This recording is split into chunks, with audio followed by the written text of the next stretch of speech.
Israel का Hezbollah के खिलाफ जदीद टेक्नोलॉजी का इस्तेमाल पैगाम रसानी के लिए इस्तेमाल होने वाले पेजर डिवाइसेस को हैक करके धमाकों से उड़ा दिया।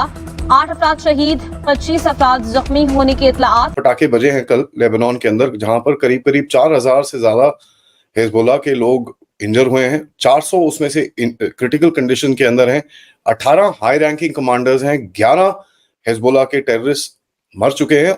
उनके पास जो पेजर थे या जो उनके मोबाइल सेट्स थे वो धमाकों से फट गए। सबके पास कोई तादाद बयान हो रही है 1000, लेकिन कोई उससे ज्यादा मेरा, जिसमें जो ईरान का जो एम्बेसडर है वो भी जख्मी हो गया। तार साहब इजराइल मतलब ये जो लेबनान के अंदर जिनके हाथ में डिवाइसेस है, जिसको वो समझ रहे थे हम एक दूसरे के साथ कम्युनिकेट करते हैं, वो सारियां नेतन्याहू सोंदा गया उन्होंने गल्ला। और मजे की बात है उनके हाथ में वो जो था वो बॉम्ब थे। तार साहब अमेरिका का एक बहुत मेजर रोल है। और रोल क्यों है? वो एक ज्यूज जो है वो पेनिट्रेट कर गए हैं हर उस शोबे में और अमेरिका में, उसमें जिसके तरफ उनका झुकाव रहता है, फाइनेंशियल इंस्टीट्यूशंस और ये सारा कुछ, उस वजह से उनका एक झुकाव रहता है। ये एक अटैक से एक मास कैजुअल्टी रेट होना चाहिए ताकि एक डिकैपिटेटिंग टाइप स्ट्राइक हो हिजबुल्लाह के ऊपर, जिसके अंदर केओस बने, एक तरह का फियर बने और इनका जो कमांड कंट्रोल स्ट्रक्चर है वो पूरी तरह से तहस नहस किया जाए।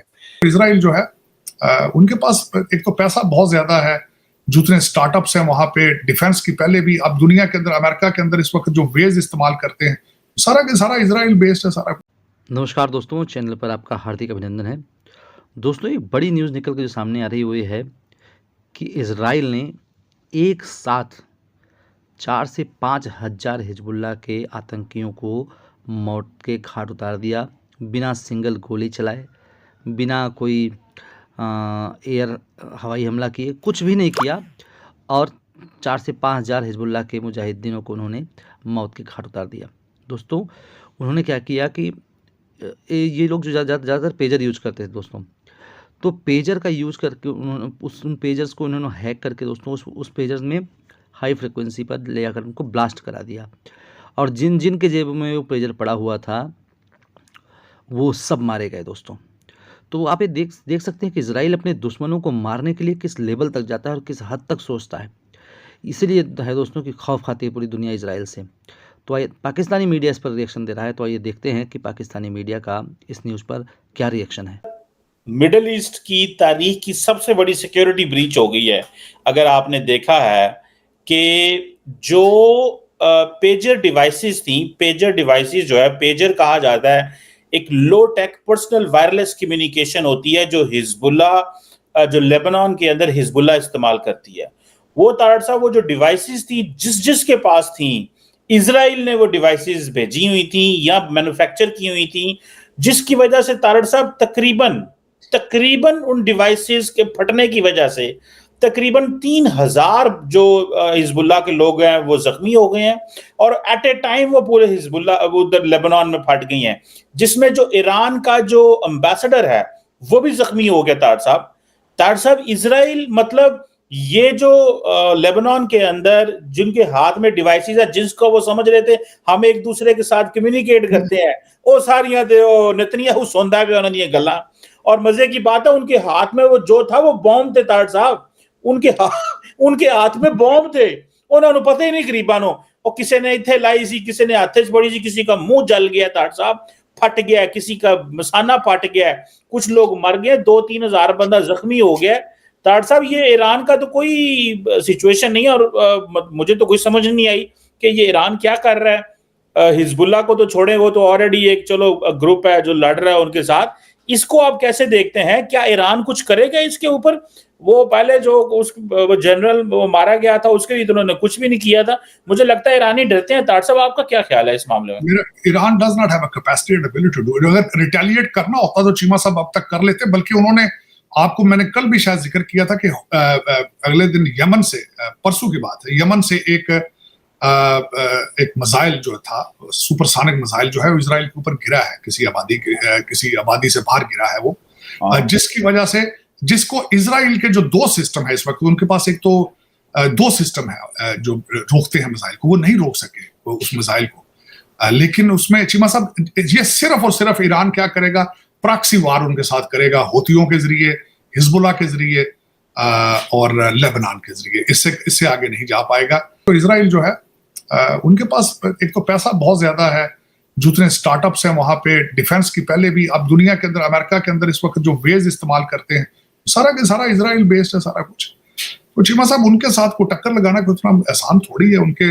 उनकी स्ट्रेंथ जो है फाइनेंशियल स्ट्रेंथ है, उनकी एडवांस टेक्नोलॉजी है। इस वक्त जो मैं अगले दिन पढ़ रहा था कि उनके गाजा में हर बच्चा जो पैदा होता है उसका उनके सिस्टम के अंदर मौजूद है। उनको जो फोन इस्तेमाल होता है उसकी आवाजें वो सुनते हैं।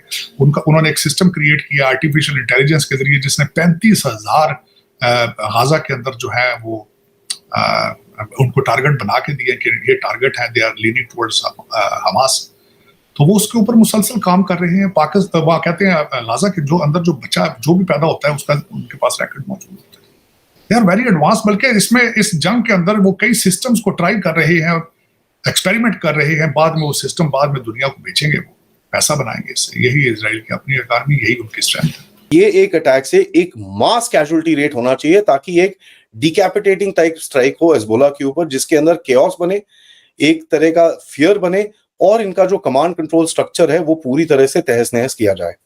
प्लस इतने लार्ज क्वांटिटी में लोग अगर इंजर होते हैं तो वैसे भी एक जो कैपेबिलिटी रहती है आपके पास कुछ करने की, उसके अंदर बहुत सारा एक रिडक्शन आती है। ये पेजर्स जो हैं, they are not being carried by regular soldiers of Hezbollah, they are obviously commanders, sectional commanders, divisional commanders, communication incharges और जो भी इनके जो भी इनका स्ट्रक्चर होगा, उन लोगों obviously they were carrying this particular thing. So it is not the fighting force जिसको हिट किया गया है, this is basically low level और mid level leadership जिसको हिट किया गया है, और कहीं हाई लेवल लीडरशिप को भी, जैसे मैंने आपको बताया 18-19 जो हाई लेवल लीडरशिप है उनके ऊपर भी अटैक हुआ था।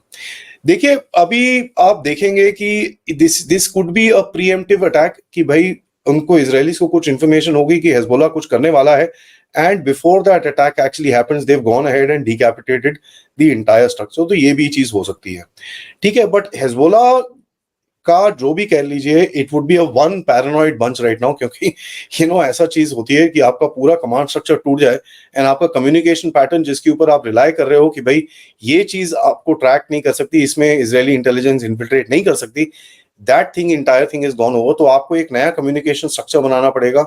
You'll have to create a whole new command structure with whatever people are left and जो जिनकी इंजरीज ज्यादा नहीं है और जो रिकवर हो सकते हैं, वो पूरा आपको बनाना पड़ेगा।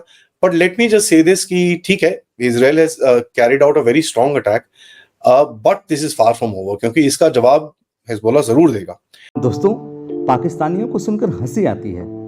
कहाँ से आते हैं ऐसे लोग? ऐसा लगता है ये लोग हमारे गोले के नहीं हैं, किसी और गोले से आए हैं। कितने तेजस्वी हैं ये लोग। आप सभी हंसते रहिए और पाकिस्तानी कॉमेडी का मज़ा लेते रहिए, और चैनल को सब्सक्राइब करना और शेयर करना ना भूलें। धन्यवाद।